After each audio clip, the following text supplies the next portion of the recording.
Hello, I'm OmnusI, your game master this evening here in my lair.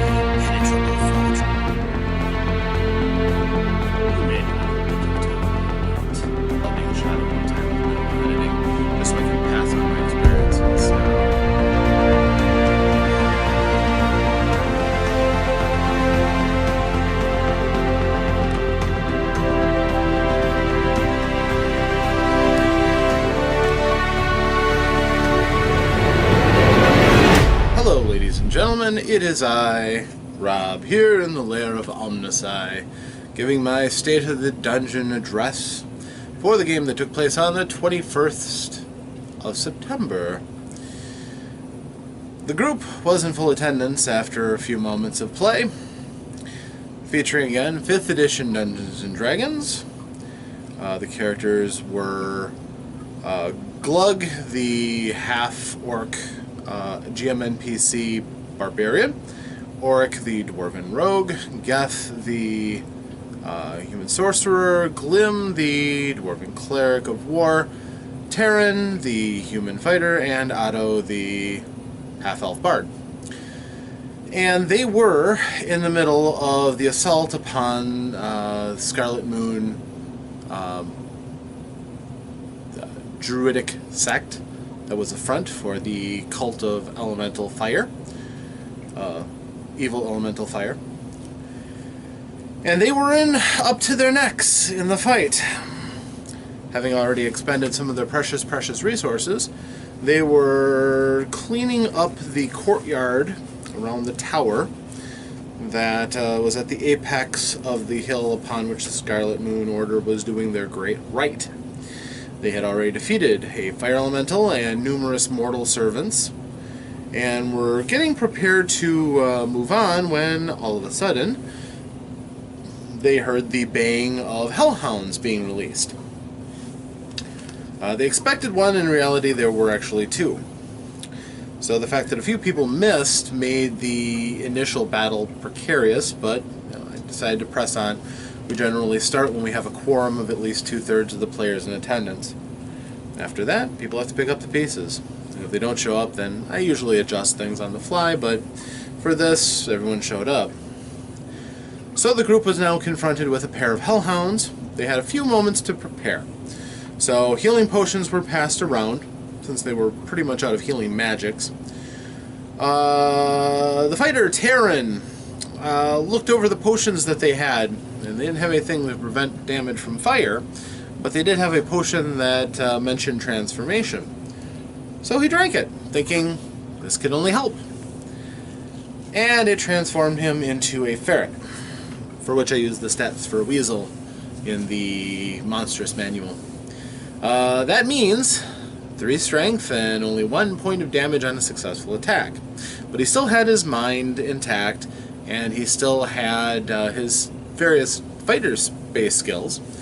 So, yeah, that wasn't what they needed. Certainly not what they would have chose had they thought about it.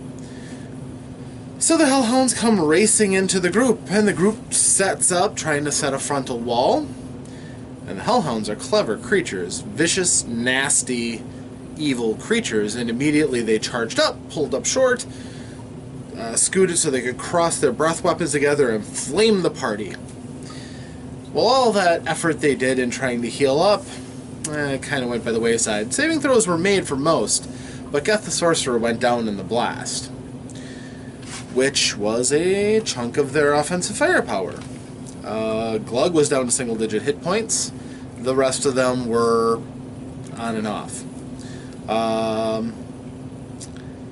Auric was kind of panned off to one side, and Otto was pulled back far enough out of range of the blast, but the rest of them got cooked fairly well. The other exception was Terran, who they overlooked. He was a ferret. They didn't really look at him as a threat. He would prove to make them pay for that because his Battlemaster abilities still worked. Even though he wasn't wielding a weapon, he was still able to hit and use his extra maneuver dice, which allowed him to do some damage. Not a great deal, but he still contributed to attacking the Hellhounds.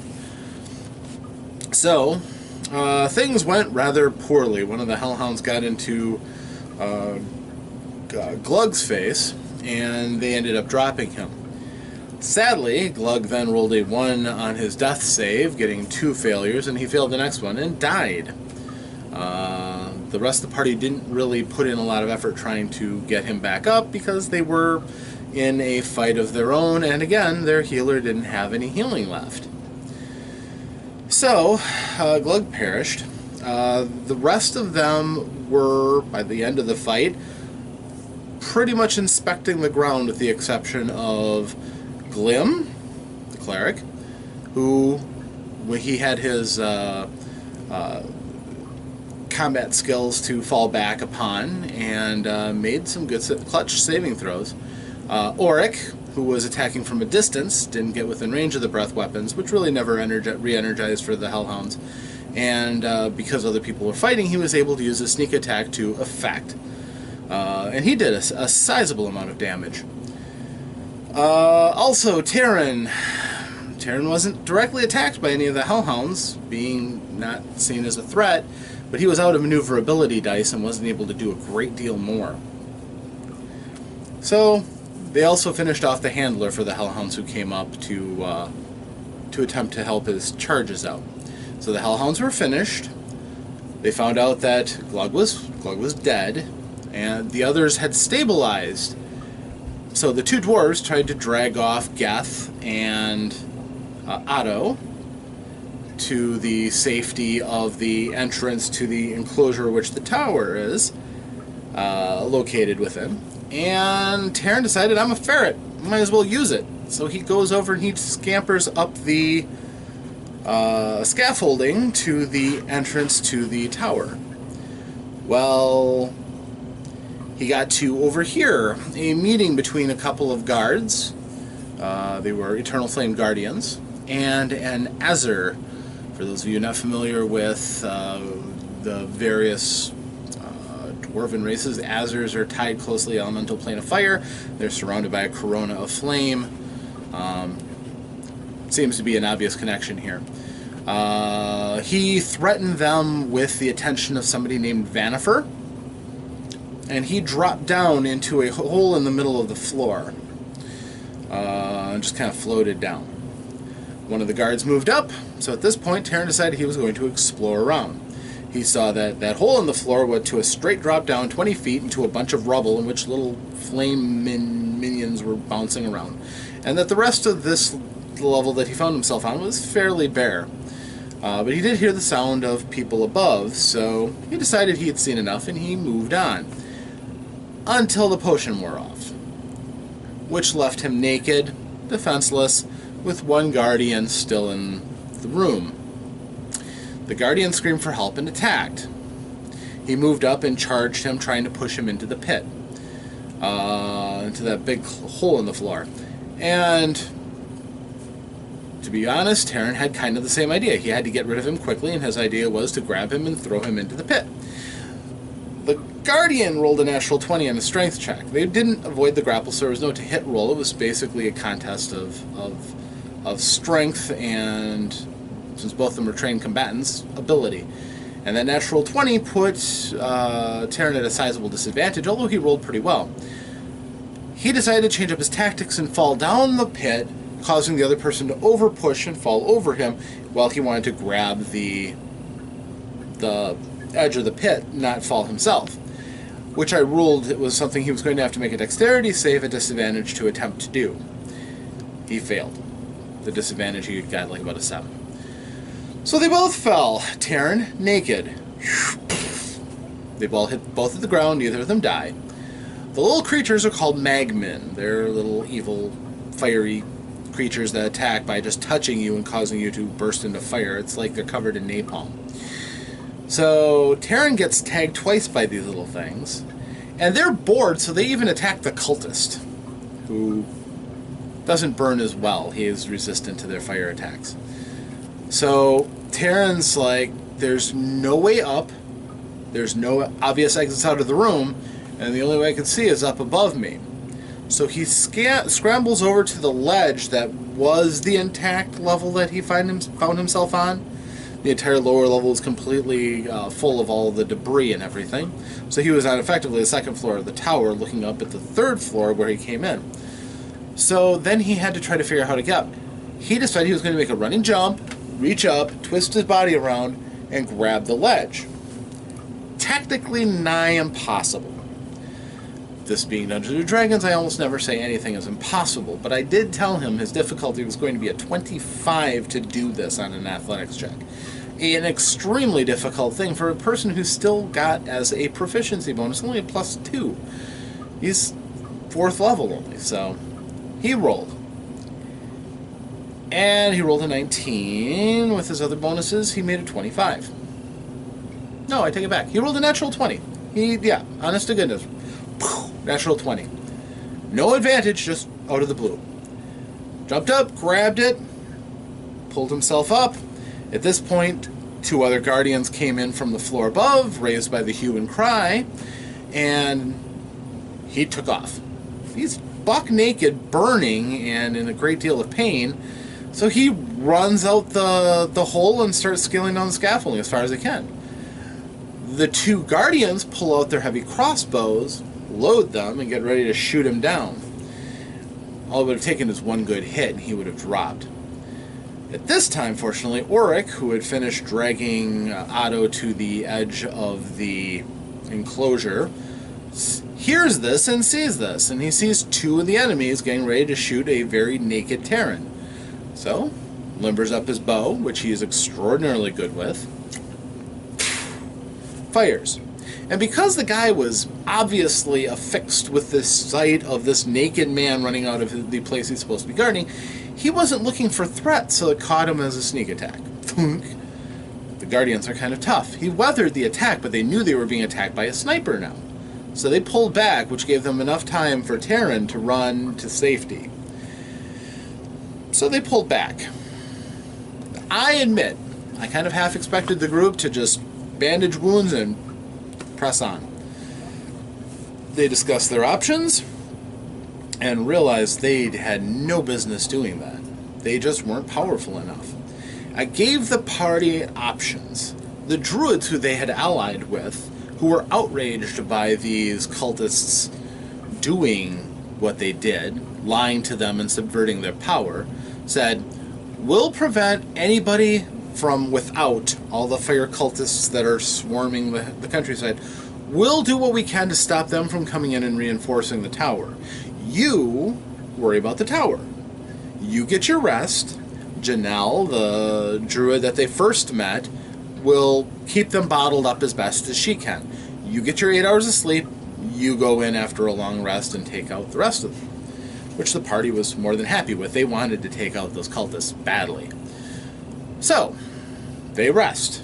No encounters. Janelle throws up a wall of thorns on the door.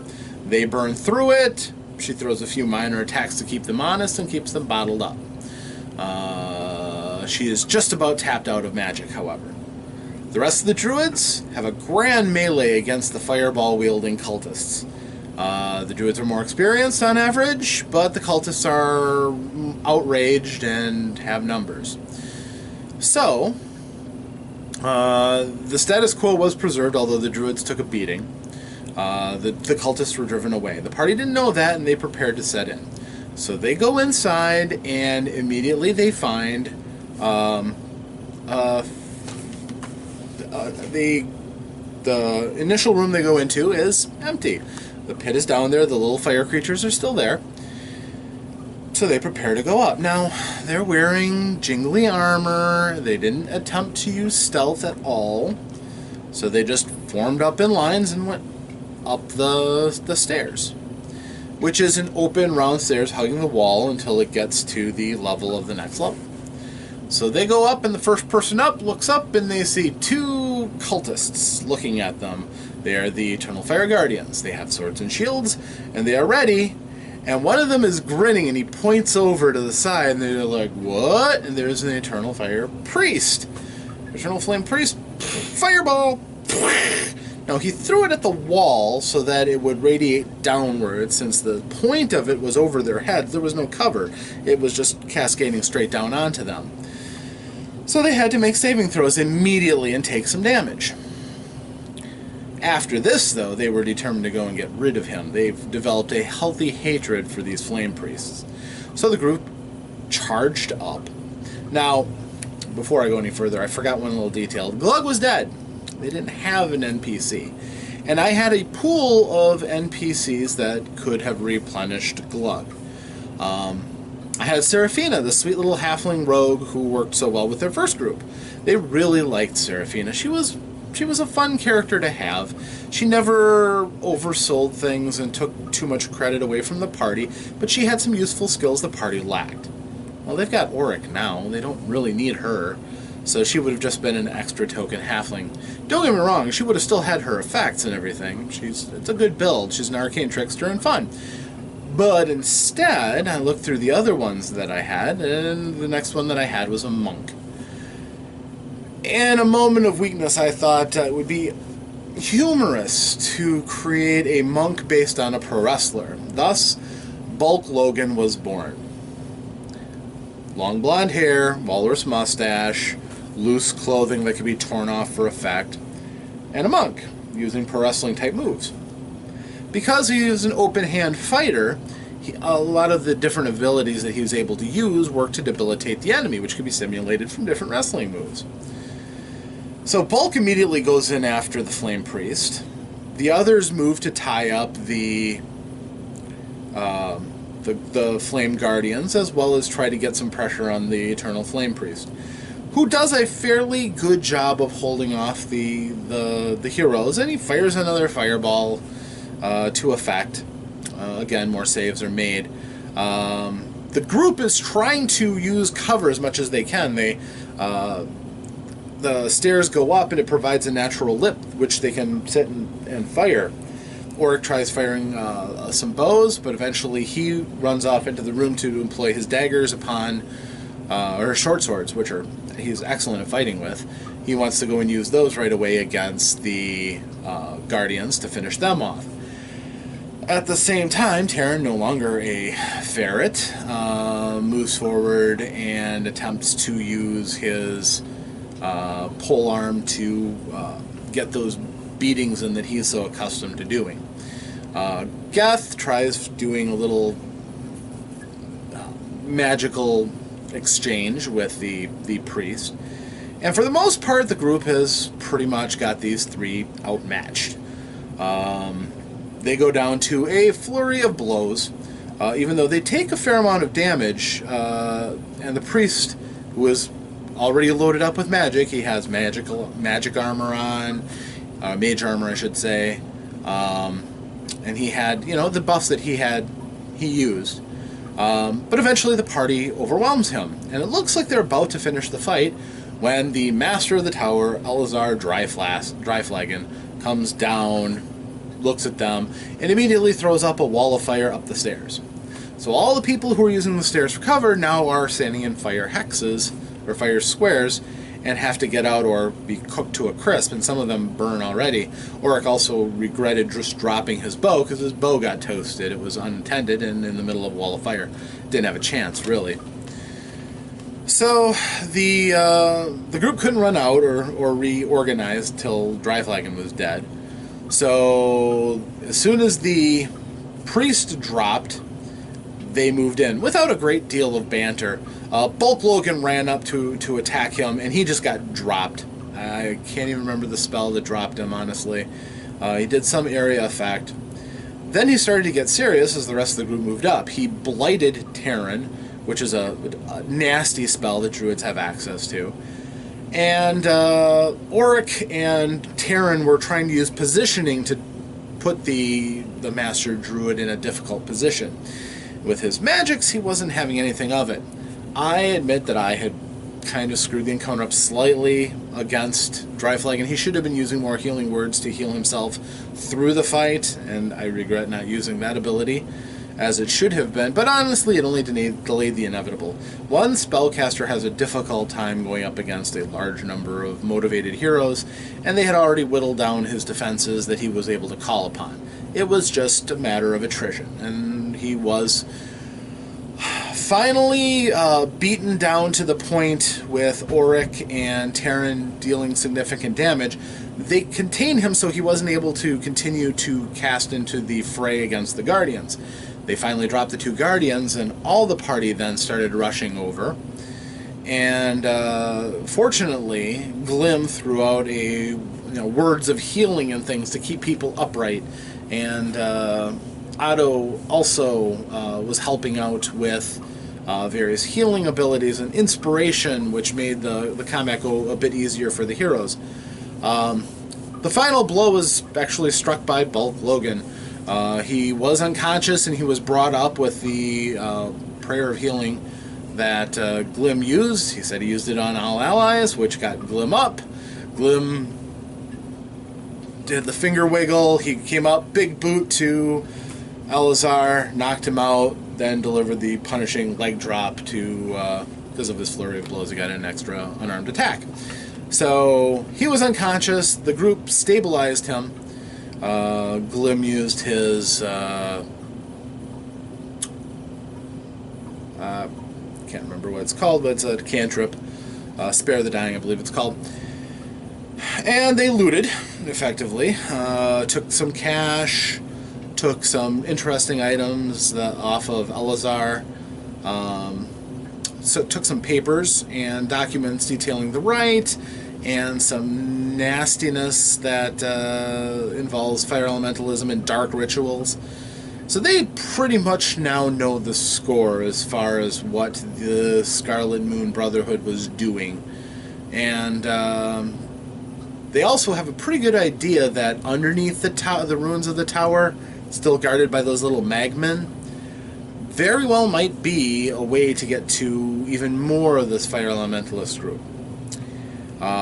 They went back out, conferred with the druids, who were nursing their own wounds, pretty tapped out on magic themselves, and they basically conferred, and the druids are like, well, you've pretty much stifled their efforts here. The Scarlet Moon ritual is ruined.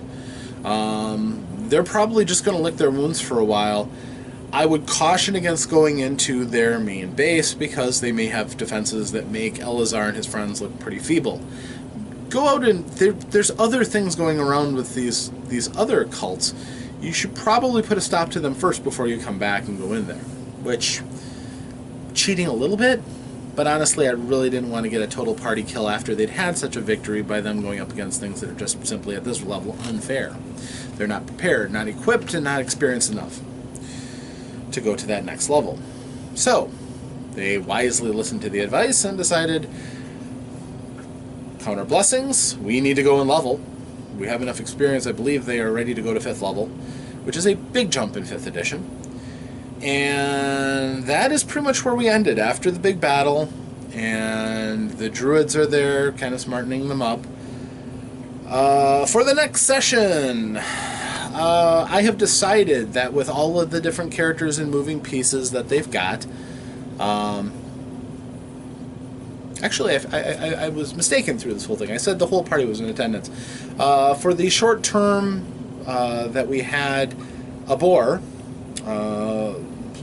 as played by the son of the player of Glim, he was only kind of a stand-in for a little while through the summer. I'm fairly certain that's kind of done now, so it is kind of a full group for what we have going forward. It was good to have him, but getting the group of a reasonable size is fine. 5 players is more than sufficient. Any more than that, well, we'll see. However, my GM NPC died. He is kind of their insurance policy against somebody calling in or whatnot. So I had to create another one. And we will introduce you to the new GM NPC, next week if the group decides to take him along. If this one dies, there will be no more GM NPC for the group. They are now at the point where they really don't need the help, and the group has been doing pretty well about people being in attendance. There hasn't been a lot of absences lately, and that's good. I'm sure as winter in Wisconsin can be rather unpredictable, there may be situations. Fine. If it ever comes to a combat situation, I can always pull in Bulk Logan again. The group may groan and roll their eyes. They're clearly not enamored of him. And to be honest, I play a more serious game. Playing a comedy character is not something that I really relished doing.